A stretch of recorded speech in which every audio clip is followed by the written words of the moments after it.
Did you sleep last night? I did. I slept very well last night. Are you going back to watch that game? Just starting to sit down right now to watch it. You speak to. There were comments from Pittsburgh at the end of Game 3 that they felt like your inexperience showed in that game. Did you grow up in the span of 2 days, or how differently did you handle being down 3-0 last night? Was it a lesson learned, or was it not inexperienced? I think going back to Game 3, somebody asked me about the leads and what is it, and you always have to give some credit to your opposition and who you're playing, and it's not 100% us in Game 3. And I don't think it was 100% them. They had their moments where they put pressure on you and create some turnovers and put you in tough spots. So some of it was based off of them and what they were doing, but some of it is just based off of maybe a little bit of experience in the moments. And the more that we can get ourselves in these moments, the more it pays off. Whether it's later on in this series, or if we're lucky enough to win this series, it may help you in the next series or as you move on in the playoffs. But that's part of, again, being a young team and maturing. You got to get yourself in as many moments as you can, whether it's regular season playing in big games, whether it's playoffs playing in big games. That's how you grow. End of the third period, 35 seconds left or so, and Crosby's going down chasing the puck. What are your thoughts at that point? You know what? I honestly don't remember that point. There are certain things I do remember about the game.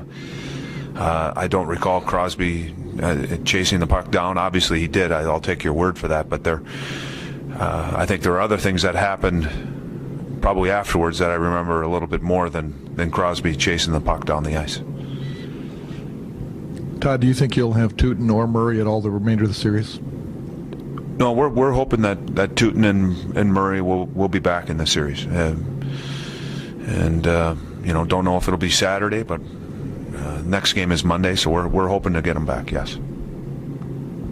Todd, if I were an outsider who hadn't watched the games and seeing 7 goals scored tonight, I know what I would think about the goaltending. But as someone who has lived through it, what has the goaltending been like in this series? I think the goaltending's been, what you expect it to be. You got 2 very good goaltenders.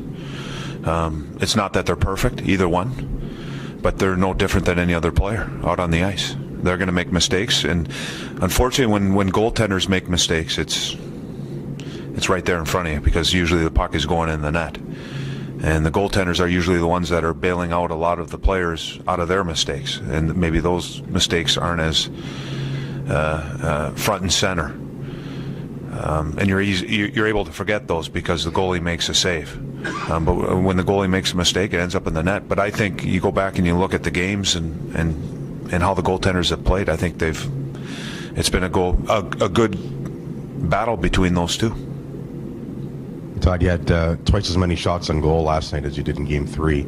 I'm not just saying that 46 shots you get necessarily attainable, but how do you get maybe closer to that number than you do to 20 in Game 5? How did we? No, just how do you in Game 5 now? How do you kind of get back toward that 46 mark and not around 20 now? Stay out of the box.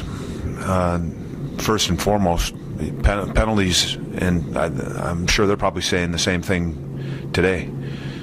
When you give a team 6 opportunities, 8 opportunities, which we have against Pittsburgh, you're going to spend more time killing, spend more time in your own zone, which means you're spending less time in the offensive zone, generating the offensive opportunities, generating shots that you want to create, which hopefully will lead to goals or creating some positive momentum. That's the biggest thing. But last night too, with 46 shots and goals for you guys. I mean, a lot of those came on the power plays, obviously, but can you do something maybe different 5-on-5 to kind of generate that kind of those scoring chances as well, or how do you see it? Yeah, I don't know off the top of my head what the shots were 5-on-5 or what they were power play. I didn't come out of the game thinking that we really got to work on our 5-on-5 game to generate more offense. You're always looking to do that.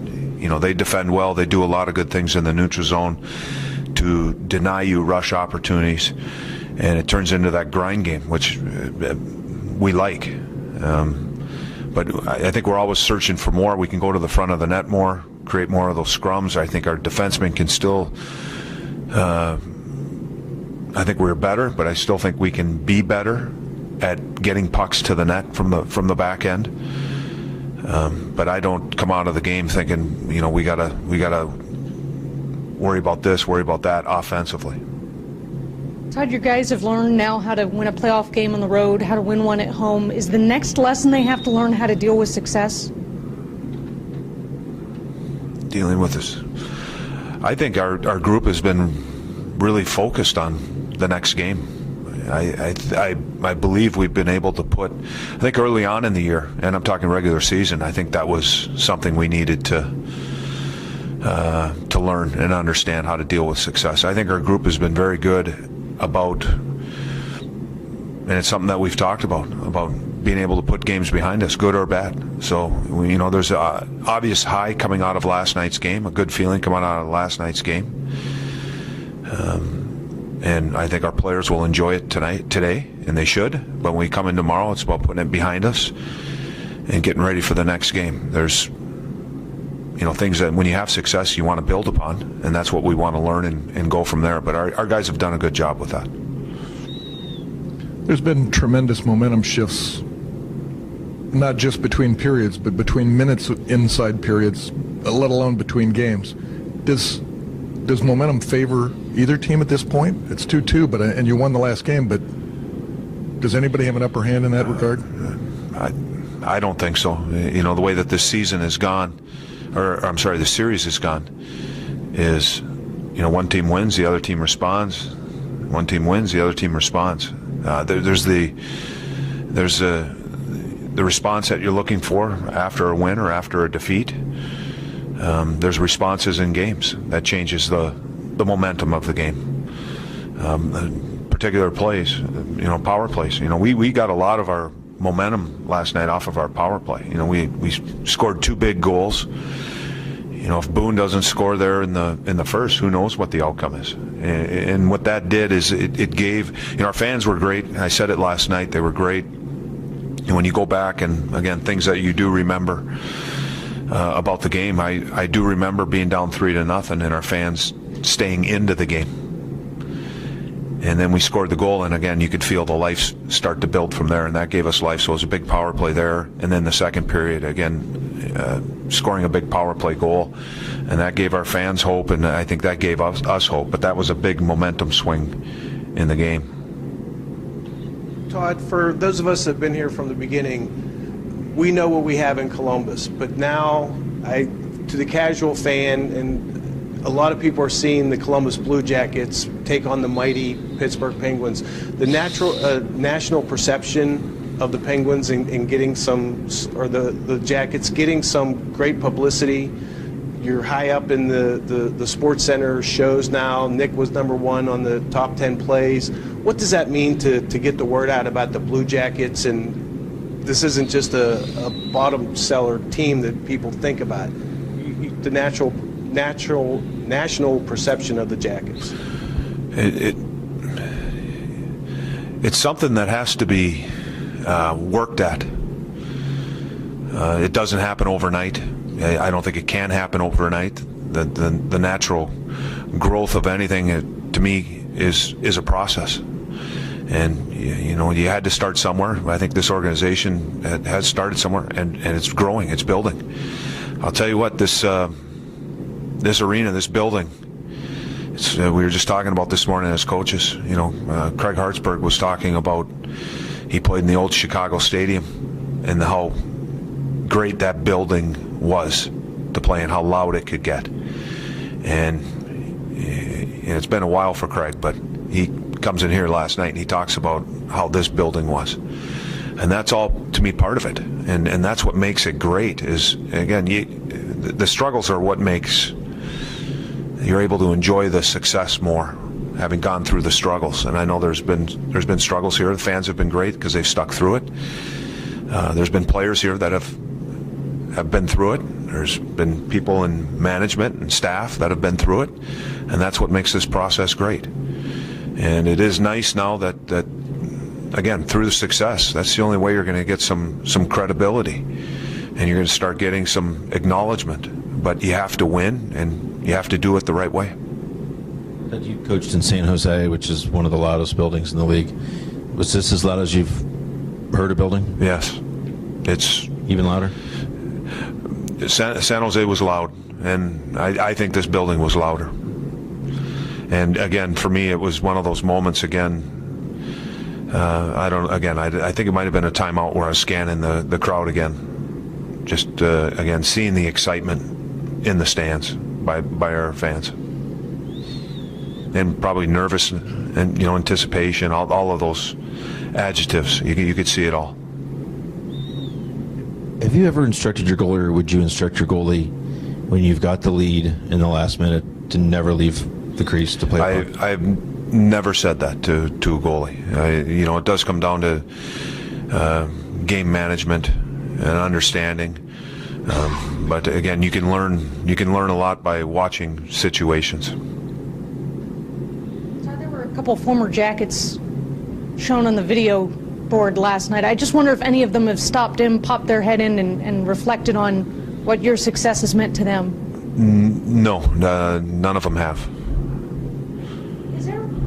How hard is it as a coach to know how many minutes is too many for Jack Johnson? Because, there has to be a ceiling somewhere, right? I don't think there is.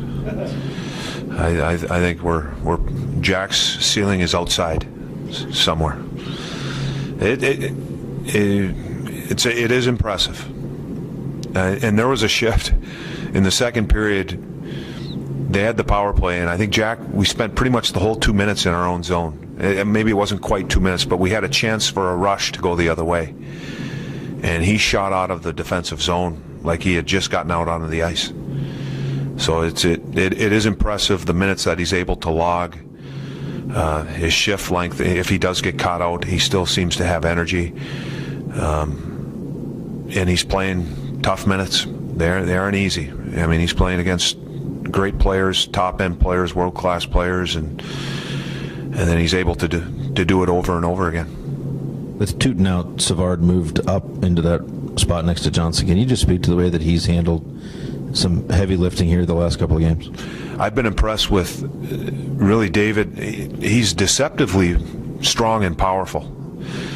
I think, and maybe it's just that I haven't seen enough of his game to see more of that. You watch Jack Johnson play, and you've seen him enough. You understand that there's a lot of power there. But Savvy can play a heavy game too. And again, when you're paired with Jack, you're going to get those types of shifts and those minutes where you're going to have to be big and strong in the corners and go in the corners hard in front of the net. And he's done that. He's been a guy this year that